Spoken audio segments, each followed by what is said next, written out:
Yeah, I think it's important. I think it's important to continue to let everybody, especially kids, know um, that we have to be aware of our surroundings.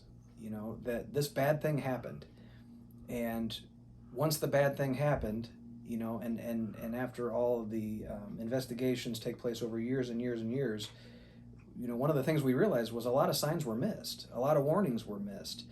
Um, so, on one side, I think it is fair to teach kids that, there's bad people in the world, and there's bad people that don't like the way we live in this country, and our threat of an attack is real. I don't think it's something we should shy away from. I think kids need to hear it. But one of the things we learned from 9/11 was to kind of open our eyes.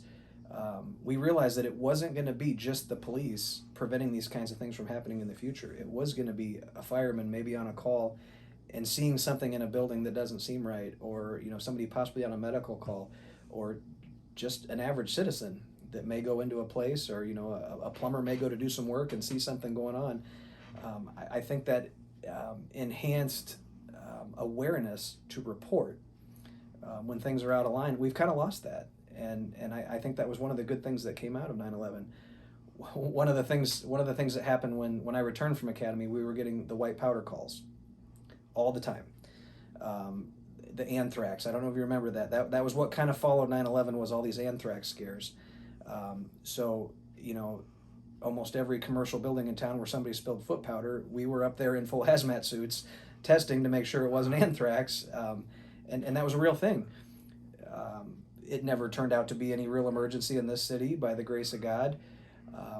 But it was kind of neat to see that people had that awareness, that they weren't just walking past stuff. They were looking out for themselves and the greater good. So yeah, I think we do need to talk to kids about what happened. I think they need to continue to remember why we fight so hard to protect our country, why we fight to protect our cities, and also just raising them with an overall sense of awareness and self-preservation.